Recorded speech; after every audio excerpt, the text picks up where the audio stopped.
Today on the show, we have Athena Brownson with Compass in Denver Metro, Colorado. Let me tell you more about Athena. Now, Athena Brownson is a top Denver realtor, celebrated for her expertise in luxury properties and dedication to creating healthy, balanced spaces for her clients. A Colorado native and former competitive skier, her deep connection to the state provides her with a unique understanding of its lifestyle, making her a trusted partner for clients, including Denver Nuggets players who seek more than just a beautiful home. Now, after being diagnosed with chronic Lyme disease, Athena came to deeply value safe, restorative environments, which now shape her approach to real estate. Her resilience, local insight, and commitment to designing true sanctuaries have earned her a standout reputation in Colorado's high-end market, making her the go-to choice for clients wanting a home that enhances their well-being. I want everybody to follow Athena on Instagram. She is at Athena Brownson Realtor, and we'll have a link to that in the show notes. And we'll also have a link to her website. And Athena, so excited to have you. DJ, could not be more excited to be here. Thank you so much for having me on this lovely Monday morning. It's been a crazy one for you, so I'm just excited. behind the scenes restreams started glitching right when our time was starting, and I was running a minute late. And so Athena has been incredibly kind and sweet, and really speaks to her character. She's like so excited. She didn't care that we're starting late. She's just excited to be here, and we're excited to have her. And I'm excited to talk to you. And I want to say something right off the bat, which I was saying to you backstage, but I want to say it in front of everyone here, is that thank you for talking about your illness that you are constantly being challenged with, because of course all of us have challenges in our life. Some of them are illnesses, others are all sorts of issues, but we often don't talk about them because we keep them private, or we don't want to talk about it, or we're afraid, or we're embarrassed, or whatever it may be. And I love the fact that you brought that up front and center. And it really, I hope some of our other listeners who might be struggling with physical ailments can, relate to what you're going through, and also the resilience that you've built as a result of having those kind of challenges in your life. So I love the fact. I hate the fact that you have this illness. I love the fact that you are so resilient as a result of it. Thank you. Yeah. I always say I'm the luckiest sick person alive, and I'm also an open book. Like I'm a firm believer that if you look back at your life, the greatest moments of growth occur when you're being challenged the most. Yeah. And that challenge doesn't have to be chronic illness. It can be divorce. It can be a tough market. It can be, family issues. Like, all of our issues are relevant. For me, unfortunately, it's been waking up in excruciating pain for 9 years, but it's taught me so much more about the depths of who I am and what I stand for, that I don't know that I ever would have learned had I not gotten sick. So challenge brings growth. It's funny. I always said, if there is a God, and if I get to meet God, if there is one, then the first thing first I'm going to say, couldn't you have just given me 5 more IQ points? I just needed 5 more IQ points. But the second thing I would say is, why did you have to make everything so worthwhile? The things that are so worthwhile, so hard. And God would probably say, well, that's how it's supposed to be. Yeah. And you wouldn't have learned to be the man that you are without those experiences. 100%. And you couldn't have done it a different way. Okay, fine. But it is something to, it's like the obstacle is the way, that book by Ryan Holiday. I always go back to that during times of really challenges. The obstacle is the way, even though it's the least fun thing. But lots of things in life are unfun that are really fulfilling. In fact, most everything. But again, I applaud your resilience. I applaud your energy and your vibe. You certainly seem to be somebody who really appreciates the good that you do have. And so let's talk about that. You grew up in Breckenridge, so let's talk about what that life was like. Yes, so you definitely do not come across very many Denver native or Breckenridge natives, let alone Colorado natives.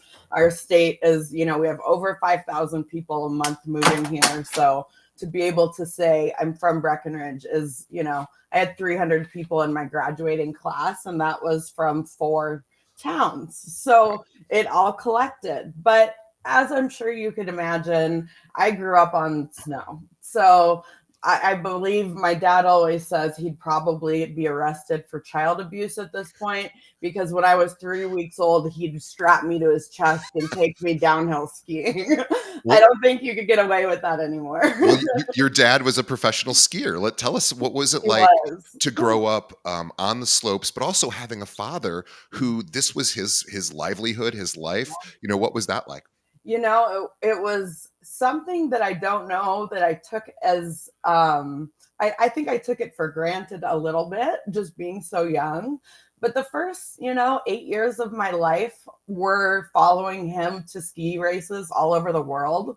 He was a professional speed skier, so that basically means you get clocked going as fast as you can down the mountain for miles per hour. So his record was like 127 miles an hour on skis. Wow. Yeah. So I grew up in that environment. So it really, without knowing it, of course, I was immediately put in with some of the top coaches in the world because I'm in Sure. Breckenridge, Colorado. Yeah. I've got this father who is a complete maniac in the best way, Yeah. who really taught me what the value of hard work is. Because I mean, he is now 74. He's a car racer. He's beating 20-year-olds in Le Mans all over the world. And he works out 3 times a day to keep in shape for that Yeah. while running successful businesses. Isn't it crazy that people who drive cars, there's a physicality to it that Oh my people God. we don't realize. And somebody who's a downhill a skier has to just grind and practice, and it's like milliseconds they're Yeah, constantly shaving off. And exactly. it's just this, your dad's a competitor, so you have that gene probably as well. So Definitely. when did you start competing? Yeah, so like I said, I was on skis when I learned how to walk. So at 2 years old, I got my first pair of skis. From about, baby age until about 13, I was in a racing program. So I skied downhill. And I really think that gave me the foundational tools and, again, access to some of the most hardcore coaches I've ever met. And that is honestly the best business school I ever could have asked for, was becoming an athlete. And that is because they taught me the value of hard work, of Yeah. showing up when you say you're going to, of accountability, of vulnerability, because they were the people that I was spending 6 days a week with at least. I eventually, at age 15, switched over to freestyle. We call it kind of switching to the dark side, but there's no dark side. But that just meant that I was skiing slope style and half pipe. So all those crazy people that you see in X Games throwing Sure. themselves off jumps and in the half pipe, that was my sport. It Um, must have and been fun to add in creativity to oh, that. this So was all of a great. sudden now you are the choreographer of your own sport, which a lot of athletes don't get to do, right? So that is something that you get to marry this super physical thing with a super creative thing, and then That's what compete. I love. Exactly. That's like my perfect, if you could describe what I love in life, and I think that's why I love real estate, you just encapsulated it. Community, competitiveness, being able to be creative. And really, what it taught me is the power of visualization. Oh, let's Because talk about that. Yeah, when tell you're me. skiing, there are not many places or opportunities to try tricks out other Yeah. than on the snow. So from a pretty young age, I remember I was probably about 15 or 16 years old in one of my, I think it was the US Open. It was one of my first big contests. And my coach, I basically needed to try a trick that I had never done before, but I knew that if I didn't pull this, I was not going to make it to the next grouping. And it was actually me versus my mentor in that grouping. Oh So my gosh, it that's like was, straight out of yeah, a movie. Yeah. Sarah Burke, who pretty much is the anyone that knows women's freestyle or freestyle skiing, she invented it. I mean, she was the best mentor, but it was me versus her. And I was just, and my coach calmed me down. He said, Athena, you remember these hours that you have spent visualizing yourself landing tricks? Now is the time. Sit at the top of the course, take yourself through the course in your head, visualize yourself landing every trick. And if you can't visualize yourself landing, then you need to not stop working on that until you do, because the brain is a muscle. So Yeah. what I was doing was creating, it's basically neuroplasticity, Yep. I'm creating neural pathways to convince my brain that I know how to do this movement.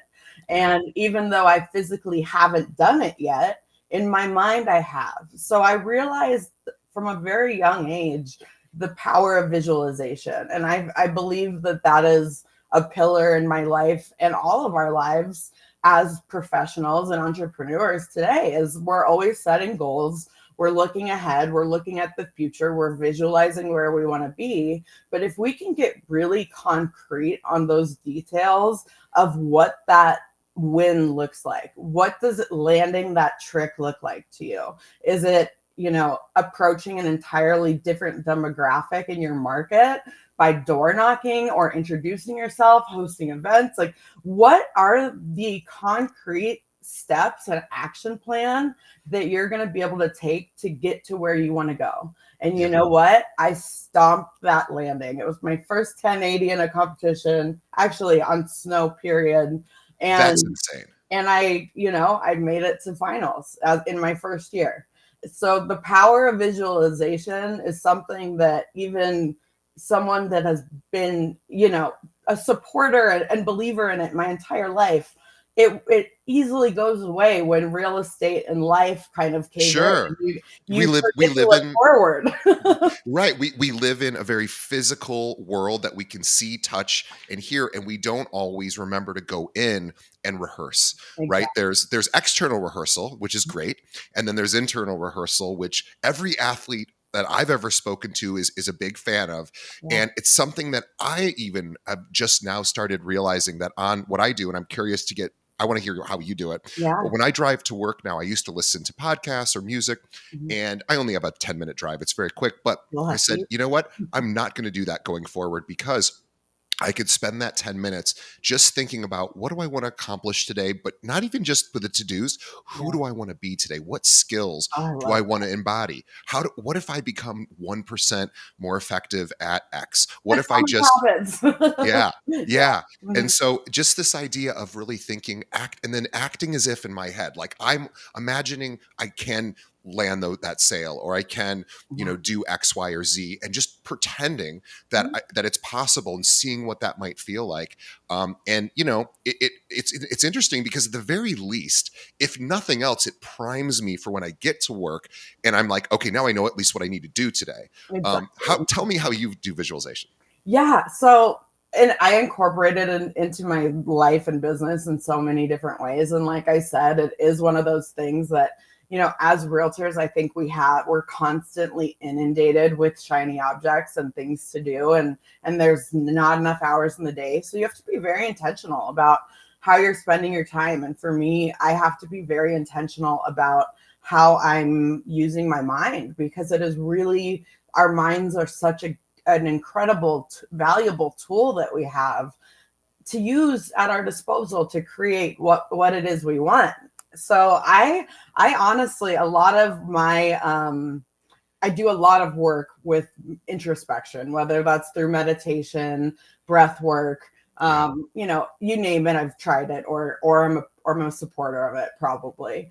But I love to write out in at least once a month who my ideal client is, what my ideal transaction looks like from start to finish.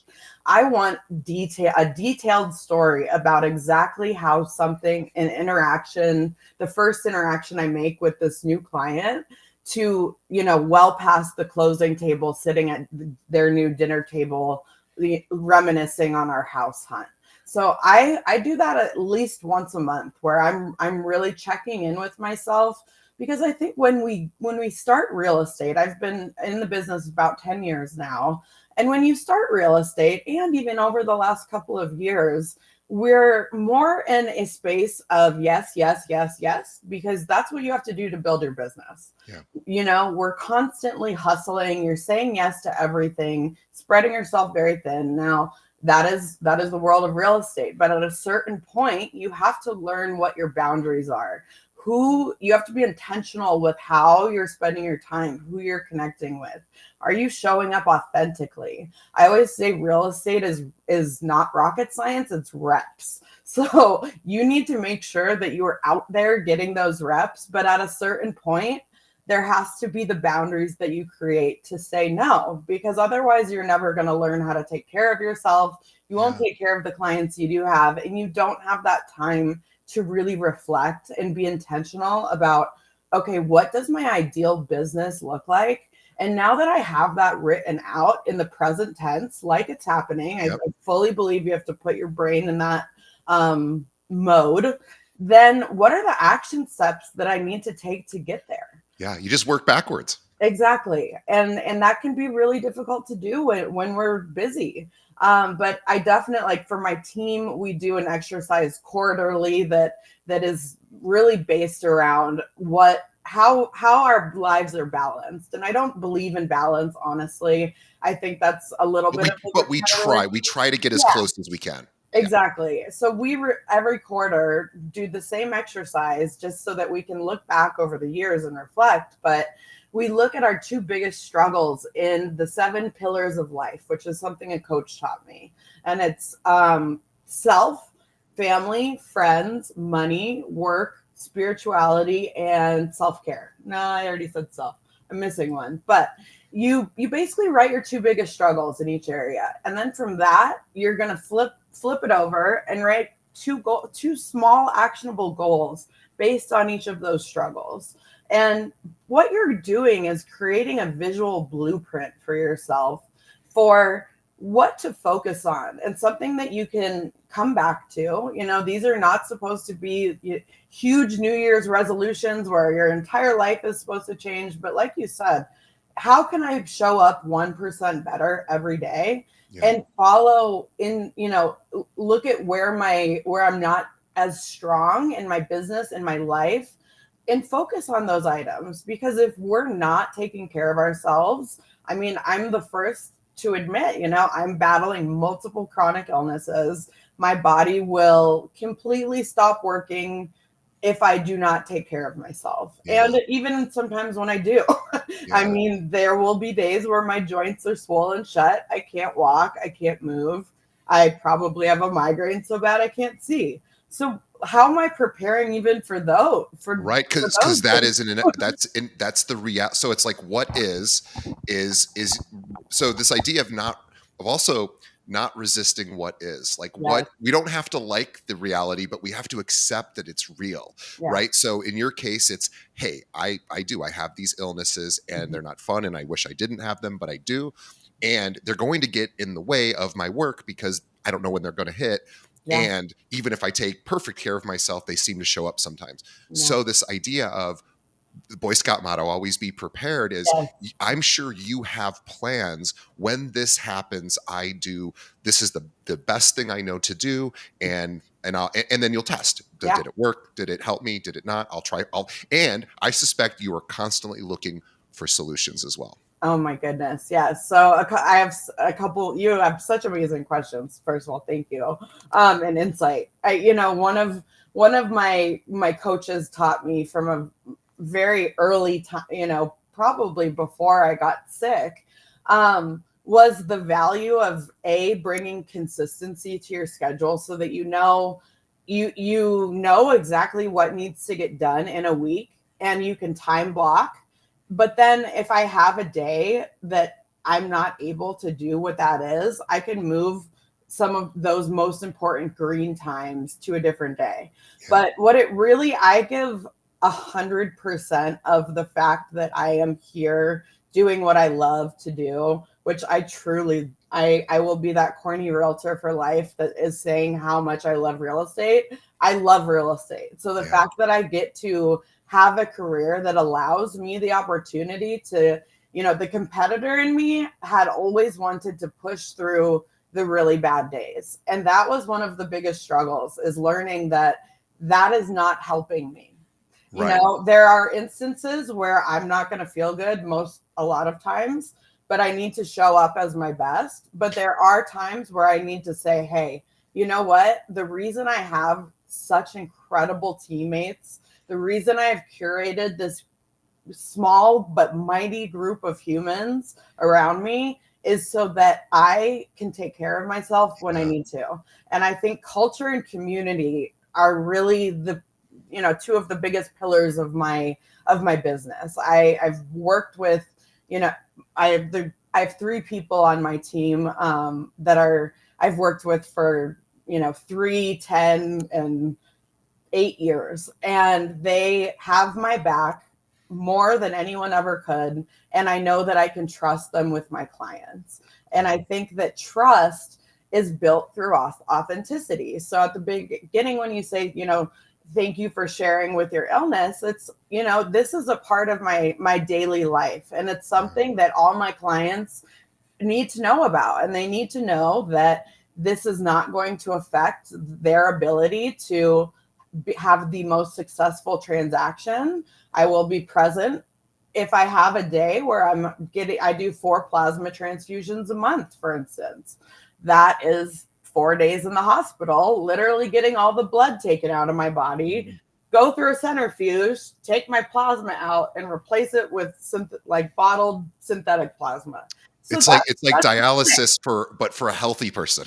For somebody exactly. that's an athlete that, typically if we're, and I don't mean to No, put a yeah. judgment on anyone who's in dialysis was like, Oh, that's totally. awful, but a lot of that, if people lived healthier lives, that might actually prevent some of that. You're in a situation where you have to do it no matter what. Yeah. Hopefully not forever, but you know, having that support system, but also having structure. And I think that's really what the last year and a half have taught me in particular, is I want to do it all. I was a one-man sport skier. I'm an only child. The art of delegation is something that has It's not tough. come naturally to me. Yeah. And as a leader, I believe that one of the greatest skills you need to have is to be able to delegate effectively, kindly, and in a way that you are providing value. And honestly, that is how I got my start in real estate. Is I found I never in a million years would have expected myself to be in real estate, but you know, after my 9th ACL surgery, my doctor looked at me and he's like, Athena, you're going to need a knee replacement way before you're 30 if you keep this up. This was long before I was 30. It's been a while.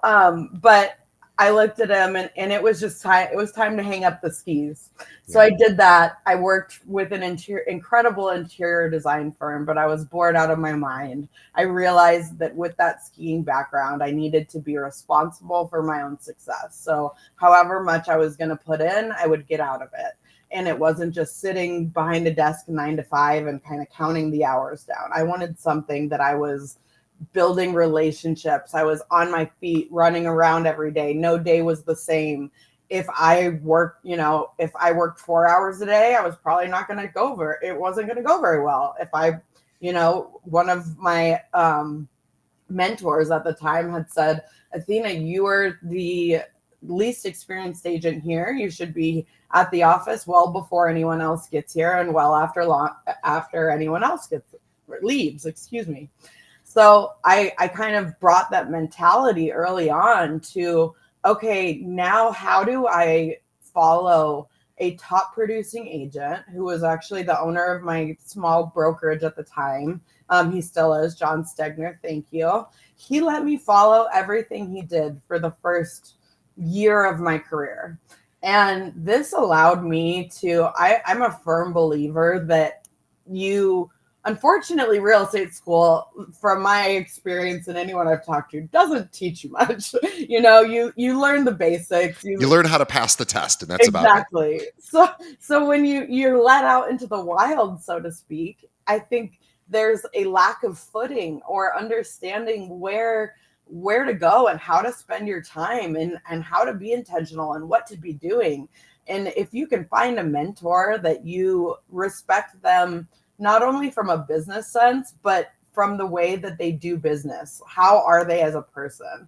I admired so much and admired John because he believes so firmly in relationship based business. He wants to ensure that any client that he has, whether it's someone he's helped, multiple times or a first client, they are going to be wanting to have him over for dinner months after the closing or 2 years down the line when they need someone who's amazing for HVAC, that he's going to be their first call. So when I saw this, and he's a ray of sunshine. He's one of those people you're around and you're automatically want to be better. And I think that also speaks volumes, surrounding yourself with people that bring out the light in you.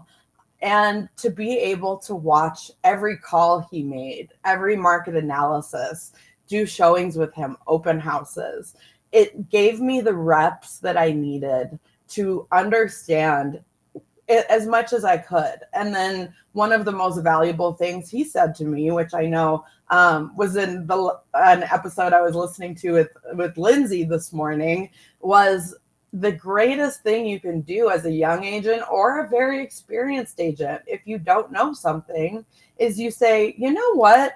I don't know that off the top of my head right now, but I have such great resources. Let me get back to you. Because when you're starting in real estate, it is so easy to want to pretend that you know everything and that you have an answer for everything, because you don't want to be, you don't want to look green to your client. But by spitballing an answer that you're not totally sure of, A, you're putting yourself in huge liability, but B, you're not actually serving your client. So that was honestly one of the best pieces of advice I've ever gotten. And I still use it today. If I don't know something, that's not, there's no one in the world that knows every single little thing about, the intricacies of any job. But we have resources available at our fingertips, whether it's a coach, a mentor, your managing broker, another broker in your office. You're surrounded by people that actually do want to help you if you will open your mouth and ask for it. Yeah, I want to talk too about, one thing that I love about athletes. I think it's taught, it's built into being a professional or competitive athlete, is this idea of learning how to lose. And because, of course, very few people Yeah, have perfect records, I and even will. just in practice, you're going to fail. You're going to, and again, I love that, because what's great about it is, if done correctly, it builds resilience. It makes you okay with not getting the result you want, because you're not always going to get that. And also, having an illness is similar, because like you said, there's days where you've done everything correctly and it still doesn't show up. The health doesn't show up in the way that you want it. So you have to accept that. Yeah. I want to talk about that. People they look at people who are highly successful, people on the show, competitive skiers like you've been in the past. You're now obviously a top realtor, and they just see the success, because people Yeah. typically aren't posting on social, "Hey, I had this massive failure today." But So many falls on the face. yeah, yeah, and let's talk about that. What when you don't land that deal that you want, or that client, or something goes wrong, that maybe you missed it, you missed something, or maybe it was sometimes things just happen to us, and other times we just drop the ball. So Totally. I dropped the ball this weekend on a guest for another podcast I do. I completely forgot about the thing. I've never done that before, and I Life. dropped the ball, and I felt really terrible about it, because that's what you should feel when you drop the ball. Yeah. But at the same time, I had to pick myself up, and I had to, I had to continue going, and realize, like, I'm human. I make It happens. mistakes. Everyone does. But let's talk about that. When you make an error, and athletes are so great at this, because it typically is like no big deal. How do you not get stuck in that mistake? Yeah, so that is a huge challenge for me because um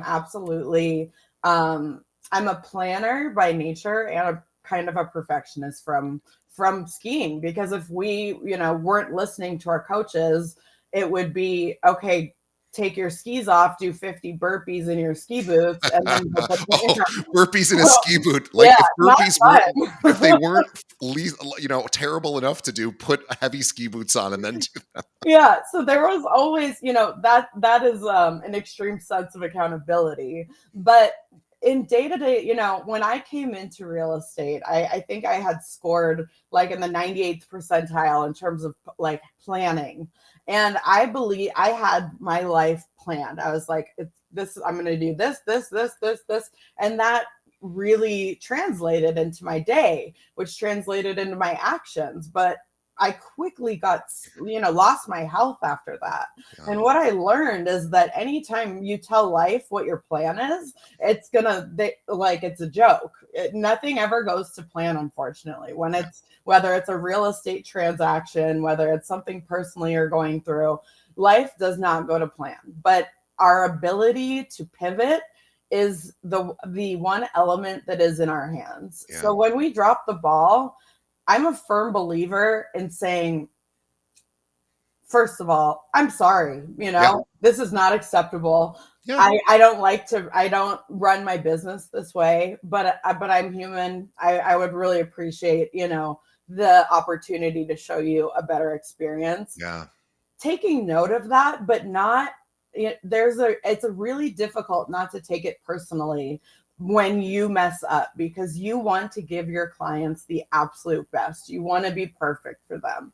But Yeah. what I've realized, and I don't know that I would have really learned this about myself or how to handle it if I had not gotten sick, was that there are going to be so many instances throughout our lives in a multitude of ways where we do not, meet, whether it's something that people even notice or they don't notice. Right. There are always going to be things that we can do better. And if we focus on how we failed, how we didn't succeed at that, that is where our energy is going. Yeah.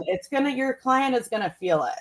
So instead, I like to think of like anytime I'm in a funk or I do, I mess up, I like to just take a deep breath and remind myself of the word pivot. Every year, I try and pick a word that I'm going to focus on. Yeah. And the art of the pivot, I think, is something that we do not focus on ever. But if we can take a negative experience with a client, whether it's losing out on a home or, having to terminate based on a really bad inspection on their dream home, I like to say, okay, I'm going to take a moment. I'm going to pivot my head so that I can then provide valuable insight about a new plan forward. Yeah. Because life isn't not an adventure unless there's a U-turn or two or 10. So there's lots of U-turns in real estate. And I think if you can guide your clients by letting them know that when everything is supposed to come together, when it's like visualizing that trick, when everything is lined up as it should be, you will get into the property you're supposed to be in. And Yeah. after 10 years, I firmly believe that. And I don't think it's woo woo. I think it's, if something it does not work out and with your client with real estate, it's because something else is out there. A better home is there for your client. So instead of seeing this as a negative dark cloud, we try and reframe it into an opportunity. And that's what I try and do with mistakes, because mistakes give us the opportunity to learn, to grow, to do better next time. And I think if you take accountability, be transparent about that, whether it's your fault or no fault of yours, but still something that's greatly affecting your client, Yeah. take accountability and let them know how that is going to change the way that you operate as a team together, because that is your team. Your clients are your team. Yeah. And you want to make sure that as the leader, you have a clear approach, plan, system structure for them to move forward, because it helps us to not stay and sit in the negative. Yeah. And that's a hard thing not to do in anything you're going through in life, is sit in the negative. Yeah, Yeah. I find that when it comes to interpersonal relationships, Yeah. when we let someone down, whether it's our fault or not, they feel let down. Really, most of the time, again, this isn't, there are exceptions to this, but I would say 99% of my experiences have been when I've made a mistake. People just want me to apologize, Yeah. take ownership of it, have some empathy for how that affected them, and then also say, and here's what I'm doing now to correct it, or here's what I'm doing to move forward. But again, it's funny because I've found that people typically are really accepting of that, no matter what the mistake is. If as long like I made the mistake, I didn't show up for a podcast, which is like the very thing I have to do every Yeah, time, and I didn't. And I wish I had, but you're I was human. cooking. I literally You're went straight to. human. It was funny. I literally I wasn't even like sitting around. I was doing meal prep. I was cooking for 3 hours, and Yeah, it just slipped my mind. Anyway, it so happens. as it happens, and at first I didn't want to face the person. I was so embarrassed. I was ashamed. I said, and then I went, okay, I'm human. We all make mistakes. And I said, what do I need to do right now? And it's like, I need to apologize. And I need to say, you pick the time and the day next time, and I'll be there because I owe that to you. And if you don't want to do it anymore because of this, I understand that too. I apologize. I don't want to waste your, I'm sorry for Yeah, wasting I your time. value your time and Value your time. yeah, And he was no problem. Let's get it rescheduled. And I'm so that's sorry. how most people respond to things. But it is funny. There are lots of times, lots of people I've met where saying I'm sorry is a hard thing. They just either can't do it or they won't do it. And I have A lot found of pride. yeah, yeah. Well, Not in the right way. what do they say? Pride goeth before the fall, or something Yeah, like that. exactly. Yeah, and too. I wanted to talk about gratitude because Yeah. you are somebody that I suspect has an intentional gratitude process program that How did you you run. know? Yeah, Yeah, I can tell, and I think our audience can tell that you seem to be a very grateful person, despite having some pretty serious challenges. yeah, Um, and let's talk about that. How do you practice gratitude? absolutely. So I'm a firm believer in when I lost my health, that um sense of planning, my everything that I had ever learned and cultivated in my life went out the window. And of course, with that came with a period of grieving. Like Sure. I was not just, oh, I got Lyme disease, which turned into every autoimmune disease, but I'm still grateful. Like, I definitely believe that there is a cycle of, like you have to mourn, you have to let yourself feel how much that sucks, but you can't let yourself get stuck there. Yeah. And I believe that one of the most critical things that I've learned over the last 9 years of having health challenges is having my toolkit for what is going to keep me in the right headspace. What are my go-tos for when I'm really not in a good headspace or I'm having a really hard time physically? Stress, for instance, makes my body flare up Yeah. horrifically. Yeah. And that's something we deal with every day. So I have to be very intentional about what I'm feeding myself, so to speak. Yeah. And that includes, and I have a huge amount of what they call brain fog. Like, I don't know if you've ever had a big meal and you just Sure. can't think and you're like exhausted. Yep. Well, unfortunately, Lyme disease attacks the brain and it causes swelling. And Mm, I live in a state of brain fog. So for me, having routines and having structure is absolutely pivotal for me. yeah. So I've created like a toolkit of course, every night. I actually do gratitudes twice a day. So usually you hear once a day, but I've got very firm morning and nighttime routines that don't take a huge amount of time. Like, anyone can implement routine into their life that is going to exponentially change their lives. And for me, this looks like first journaling out anything negative that happened during the day that I just need to get out. I think that it's really important to come face to face with your challenges, with your fears, with your mistakes. So anything that you need to get it out on paper. Yeah. But then take take everything negative that just happened and then write at least 5 gratitudes.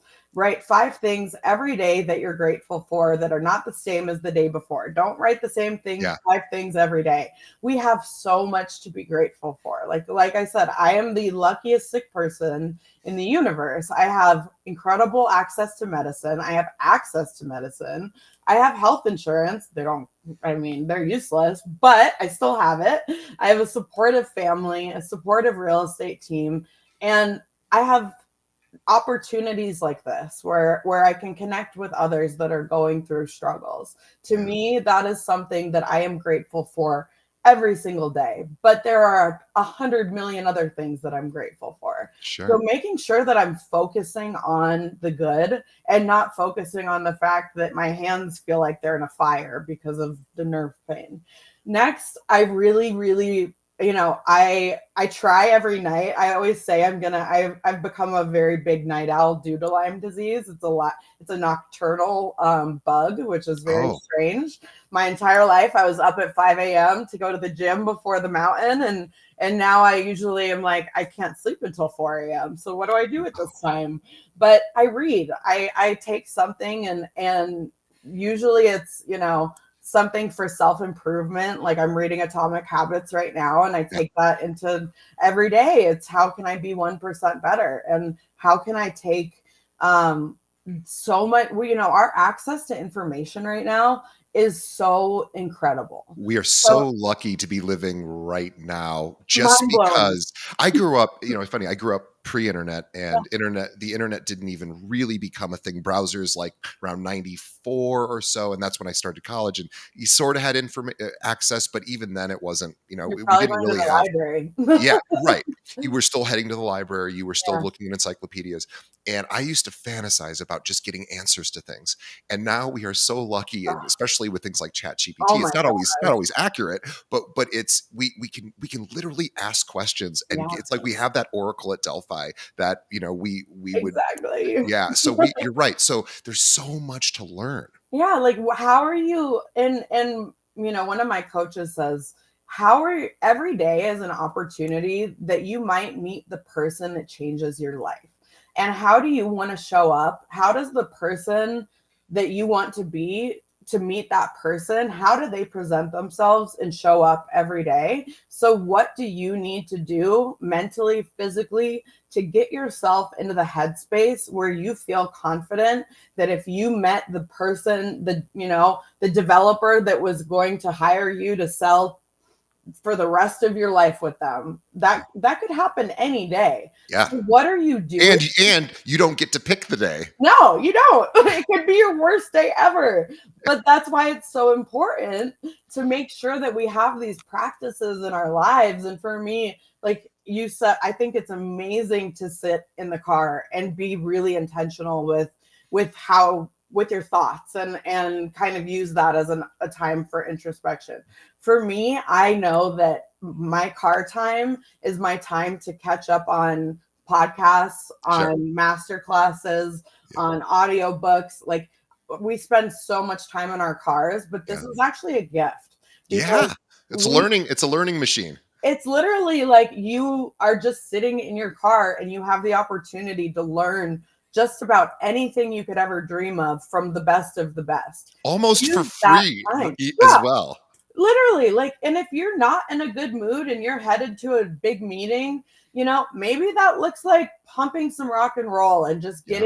getting your game face on. Yeah. Maybe it's like listening to Ed Milet talk about something really positive, or what is that tool for you that's going to get you in a headspace? Because it's crazy if you pay attention to how quickly that pivot can happen from woe is me, like I do not feel grateful for anything, I just want to go to bed, to okay, I can do this. And that is something to be grateful for, is your routines, the way that you're feeding yourself, the way that you're maybe you have a go-to person, whether it's your spouse or a business partner, a mentor, and you say, I'm really struggling through this, like can you help, you know talk it out with me. At least it doesn't Yeah. have to be a solution, but again, this is all your toolkit that we all need to be building. And then the last thing, I love doing affirmations in the present tense, which is really goes along with writing out what my perfect client is. But every night, just writing out like, I am healthy, I am healing, I am strong, I am successful, I am powerful. Like you have to, our brains are so incredible in the way that they have the ability to relearn. Muscle memory is what we call it in skiing, but for muscles.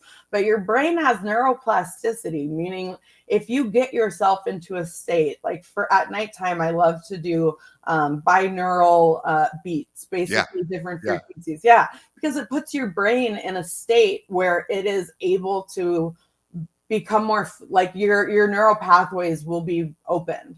Yeah. So how am I feeding my brain positive messages? How am I rewiring my limiting beliefs that we all have? Like we all have so much built up, whether it's trauma from childhood or Sure. injury or whatever it may be, that we might not even realize is there. And I'm really grateful to live in a generation and a time where we talk about this kind of thing. We talk about, I go to therapy, EMDR every week. And I swear this woman has completely changed the way that I am able to approach healing. Well, and Because, I want to talk about EMDR for a second. So yeah, what that is eye movement desensitization response. yeah. Yeah, something. I'm like, I don't know if I've ever met anyone that knew that off the spot. That Yeah. was impressive. So here, and I'm going to overly simplify it, and I'm going to make it. And I don't Simple know. as good. I've never done it myself, but I know essentially what its attempt is to do, and it works really well with trauma. It Yeah, works really well with PTSD, things like that. And here's why. And it really ties into what you're talking about. And this doesn't sound real estate related for our listeners, but it but it can be. is. Yes. Yeah, it is, because you were saying about these neural pathways, they become thick sort of highways in our brain, and based on repetition, and they just become our go-to's. Our brains, we're conditioned to respond in certain ways. We're Yeah. behaviorists. This is, we just do things Our over and nervous over again. system responds Yeah, in and certain we ways. do things automatically, and what happens is the things we learned when we were younger, maybe some things weren't so helpful, but we still learn them, and they became, stuck. We get stuck in them, and what eye movement desensitization, I believe, does is Yeah. it helps break those neural pathways Yeah. by literally moving eyeballs around and doing some things, but basically just saying, Yeah. let's scratch the record that's running so it can't really play the same, and then we're going to build some new pathways. We're going to build some new records that are more intentional. And boy, It's incredible. it's a legitimate therapeutic technique. It's been, it's one of those things that doesn't sound like it should work, but it does. It's um very, I would I don't understand still. I'm like, I, how did that just unlock this that yeah. allowed me to process whatever limiting belief that was so that we could create something new from it? Well, It I blows will. my mind. I will tell everyone else too. If you are looking to develop more skills around being able to manage your emotional state, the best that I've ever found, I've been studying this for now 4 or 5 years, is dialectic behavior therapy (DBT). Ooh, Yeah. So everyone out there, if you're I already struggling gotta with check that out. emotional regulation, distress tolerance, Yeah, interpersonal effectiveness, things like that, this is what it's for. It is all skills based. It teaches you how to do I'm things. gonna check this out right Oh, away. you're gonna love it. You are gonna love it. Well, especially in this industry, you look at, I was looking at stats yesterday in Denver Metro, just for instance, 33 or 36% of agents did not renew their licenses in 2025. And I think we all know why. It has been a very difficult couple of years. People are burnt out. We are burnt out. I think, we keep looking for last year, we were hoping for a new year and everything was going to get better. And then nothing changed. And this year it's like, okay, we don't really know what's going to come. There might be a couple small decreases with the Fed. It seems like Maybe. buyers are moving. Maybe. And by the Like, way, just because that happens doesn't mean rates will change. In no, fact, the last not at two rate all. They cuts, might go it's up. yeah, exactly. The last They're two usually rate cuts, inversely. it didn't affect rates at all, sadly. Yeah, Yeah. usually they're inversely correlated. So it's like, well, okay. So we really like using these difficult times in business, in life, to grow our skill set of resiliency, of grit, of how we approach life. Like now is the time. And I think oftentimes when you're doing things like, taking an hour a week to do therapy or hour and a half, we think of oftentimes it's like, well, I should be working during that time.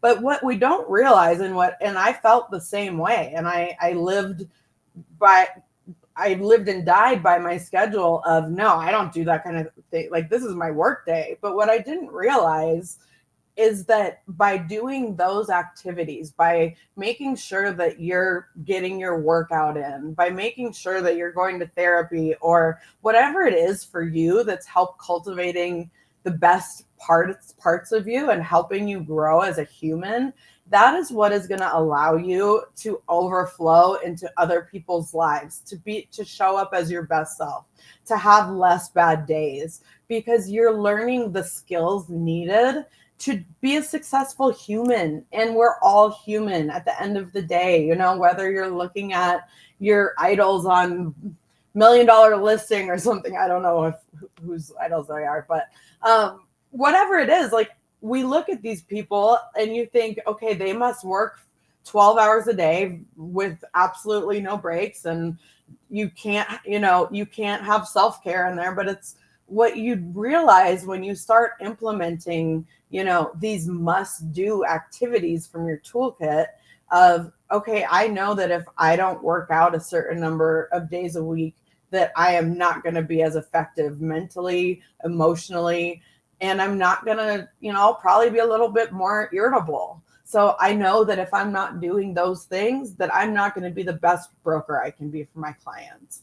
So being intentional with our time and recognizing that whatever self-care, and I think self-care kind of has gotten this connotation with it of like going to the spa, Being getting, luxurious, yeah, and luxury, yeah, maybe luxuriating. every once in a while you're celebrating a big win, and you should go celebrate and go to the Four Seasons spa or something. But no, we're talking about the basics every day, every week that need to become just as non-negotiable as the green time blocked into your calendar for real estate, because that's sharpening your brain. Yeah, well, look, physical exercise, unfortunately, is a non-negotiable if we want to have the energy to do extraordinary things. Even just to do normal Big things, you time. need it. And well, you know what I've learned too, and I'm curious to get your thoughts. Athletes always know this, Mhm. that you don't have to like something; you just have to do it. You just have to show up. You just, yeah, you Show in up and fact, get I through it. don't there's a lot of things I don't like to do. If I can just get myself to do them, then it doesn't, like, I kept waiting for me to like love doing pull-ups, or actually I don't mind doing pull-ups, but doing like Burpees. burpees, yeah, I perfect. hate burpees. I will never enjoy doing burpees, Yeah. but it's a really good idea to do a burpee. Yeah. It's a really good idea. The Mhm. the data is in. It's so I can say, well, I don't like to do that. And then, well, okay, good. That's Yeah. fine. I don't like to pay my taxes. I don't like to do a lot of things in life. But Adulting's hard. right, but and it's hard and it hurts and it's painful and all of that is true. And I just still have to. I still get to do it. And Yeah. if I just do it, I'll feel proud. In fact, I'll You feel probably so even much be. better. I'll feel so. I'll be more proud of myself for doing the thing I don't want to do Yeah. than the thing I do want to do. Right. So it's funny. I actually get a bigger benefit Oh, from big doing the time. thing that I dislike the most, but that is really super healthy for me. So I used to say to myself, like, I really should like start doing cardio because I was doing weights and I Yeah. still do weights. And I kept saying, I really should. I kept waiting for that motivation to kick in. It's like, oh, that's not how it works. Yeah. Like, I just have to do No. it. I just have to do it. And then I'm not going to like it probably. Okay, fine. But it's a really But good we can idea. get through it. And just do it. And then I will be like, oh my God, DJ, you did something you didn't even want to do. Yeah.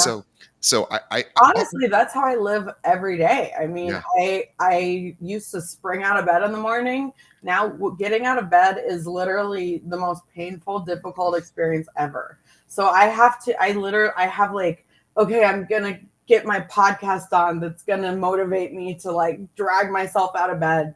And then I'm gonna take a shower, and it's gonna be so hard because I'm exhausted. But it's like celebrating those small victories.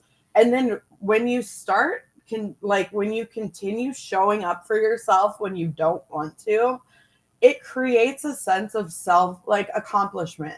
And Yeah. you can feel proud of yourself for saying, I did not, I didn't think I was capable of showing up today. I didn't think that, you know, I, I could have let a million things get in the way of that workout. But when you're finished doing it, not only do you have that sense of accomplishment, but you're building again those resiliency. You're building a neural pathway that shows you can do hard things. Yeah. You can accomplish anything you want, but it's not fun. So don't anyone that thinks that all of this is sunshine and rainbows. It's like no, a good majority of being an adult is difficult, and but if you recognize how you feel before and after you do something, my first mentor always said the heavy light test. If you, and I think this goes well with real estate, is there are so many avenues to success. And if you try and do everything, it's A, not going to be authentic to you, but B, you're not going to have fun. And if you're not finding the activities in your life that make you feel lighter when you're done, they make you feel heavier, then you need to get rid of the heavy. And it's a really easy way to determine, where you should focus your energy, especially like in real estate. If you're someone that hates making cold calls and you feel heavy and down afterward, you probably should not put that on, that probably shouldn't be your focus of your day. And the good news is there's a million other avenues. Exactly. Yeah, you don't, there are some sales jobs where you have to make cold calls, Yeah. and that's a tough position to be in, and maybe you should find another job if you hate it that much. Mhm. But the good news about real estate is you don't want to do cold calls? Great. There's 7 other things you can try that you might enjoy. And if you're authentic to it, I really believe that's where you find success. And the easiest way for me in life to understand, whether it's spending time with certain people, doing certain activities, do I feel lighter or do I feel heavier? And you Yeah. can apply that to anything in life. I love And that. it will really help guide you in making decisions on where your time should be spent, because it'll help you show up as your most authentic light self. I love that. I've never heard of that heavy light test. I'm going to start applying that to my John own life. Stegner. And It's one of the best things I ever heard. I want to talk. I want to wrap up with one thing because you have given Yeah. us so much of your time. I want to wrap up in being coached.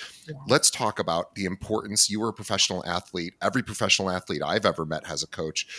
Now you're a real estate agent. You're a top real estate agent. Do you still have a coach? Oh yeah, I have 2 at the moment. Usually I have 2, a business coach and a real estate coach. And and that doesn't even get into like the therapy coaching or whatever. Sure. But no, I'm a firm believer that no matter what industry, for the most part in life, there should be someone looking from a bird's eye view over your business and helping you understand where your blind spots are, helping you understand where your time is going and what your natural talents are and how to cultivate them, but also keeping you accountable. I've been with a coaching program. I was with a coaching program for 6 years, and they helped create basically a grid of activities that I needed to get done every week. And, it would be like 5 face-to-face meals, 10 faced it like Zooms or coffee breaks, a bunch of phone calls, open houses, and handwritten notes, newsletter. And then I started putting in like gym. I started putting in my non-negotiables for health as well. But if I would turn this in at the end of the week and there were blank spots, it meant that I was donating $10 to charity per blank that I did not fill in that week. So it created accountability. But they also, we don't know what we don't know. And especially as a former athlete, I've always had that like get it done yourself mentality. And what coaching has taught me is that we are not meant to do everything ourselves. We're meant to find what our purpose is, what we're really good at, hone those skills, see where we can improve our other skills that, are things that we need to do in order to be successful, but not necessarily our green time. And then also recognizing what your weaknesses are and learning how to delegate and learning how to work with a team, because we really don't understand our blind spots when we're running from one thing to the next thing to the Sure. next thing. And you don't have that time to be really reflecting and intentional. So for me, coaching is by far the most valuable gift you can give yourself. It's expensive, yes. Will it pay for itself tenfold? Absolutely. If you find, but also recognizing that there are so many different types of coaching.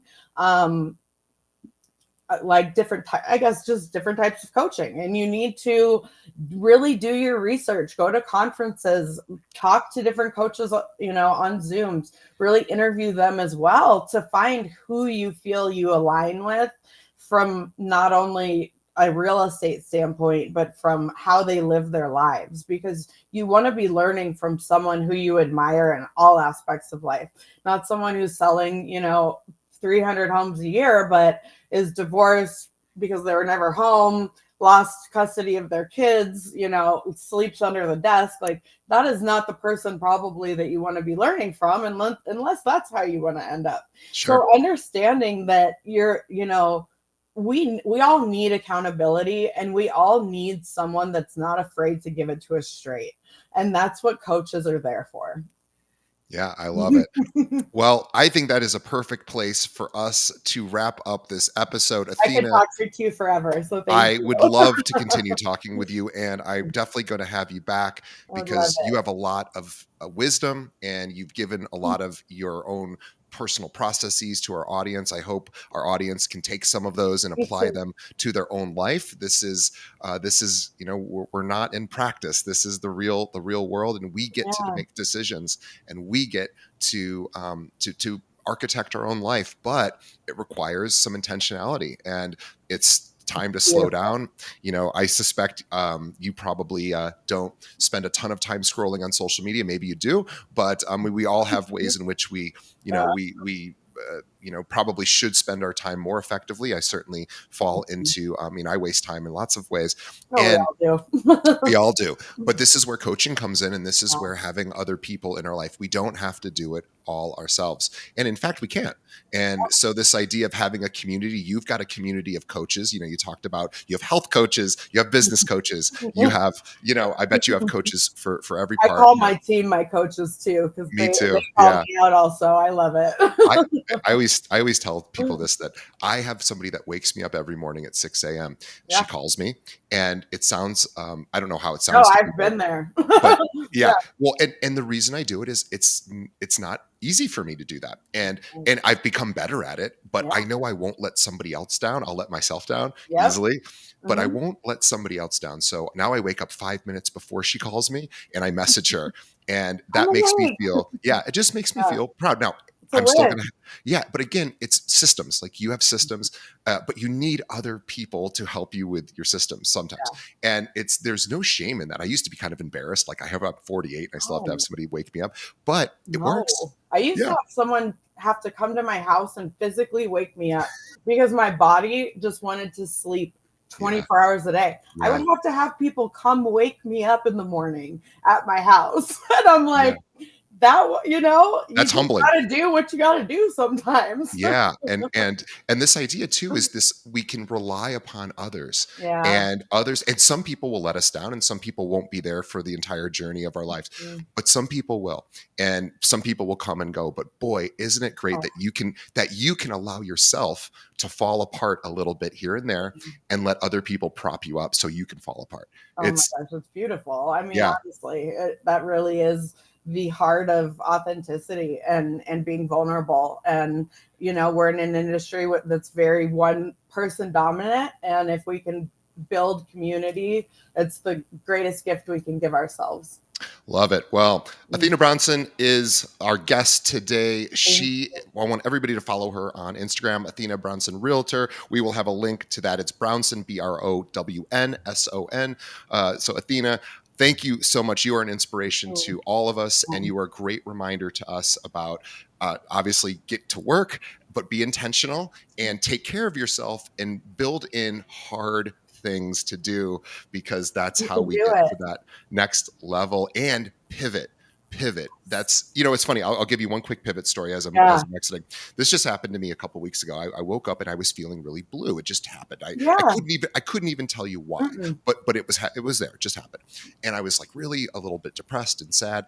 And and it was funny as I looked out at my windows in my condo, and I saw the sun shining, and I go, well, that's something to be grateful for. But then I thought, but is that enough for me to like overcome this blue? Because I wanted to honor the Yeah. fact that I wasn't feeling well, but I also wanted to pivot. And so I said, okay, well, what would I need to think in order to feel differently right now? And I said, well, there's a lot of people that didn't wake up today. There's a lot of people that yesterday was their last day on this earth. I got another day. Like Boom. the universe, God, whoever, somebody gave me Yeah. another day. And at the very least, that's an opportunity. And I go, well, that's pretty cool. And so I just, you know, That is a sometimes, beautiful pivot. Oh my yeah, and God. sometimes that's all it needs to be, right? Yeah. It's like, hey, you know, everything in my life is falling apart, but I'm still here for in this moment. I'm still Everything's, you know, fighting. Yeah. I'm still fighting. Yeah, and so sometimes I just love gratitude is the fastest way I know to pivot. So Agreed. yeah, Completely. We well, align on many things, my friend. well, we are fast friends, and I Indeed. appreciate you being on the show. Kindred spirits for sure. Indeed. And I appreciate you. And look, because of this podcast, you and I got to meet. You get to talk to my Right? audience. The things happen So when you grateful. so I am so grateful for you as well. Yeah. And I want No, we everybody both to are follow. wired. And also, too, you live in an area where people have second homes, vacation homes. So if anyone out there has clients that are into the outdoors and go to Denver and all of the surrounding areas, Athena would love to connect with you because she, of course, is a top realtor. She's a luxury realtor as well. So she can help those clients, any client that you have that's moving to Denver or even maybe from Denver, reach out to her. She's the kind of agent you certainly would want to introduce to your clients because, of course, she's That's her proven that back. on this episode. She's proven Thank just you. what her dedication is, and she's a fighter. And fighters always to end up, you know, making it happen. So, on behalf of our audience, Athena, thank you for opening Thank your heart. Thank you you. for sharing. And on behalf of Athena and myself, thank you to the audience. We love you, even though we can't see you or speak to you right now, but we appreciate you. And please leave us a review. Let us know what you think of the show. Tell a friend about this episode. Maybe somebody who's going through a hard Share. time.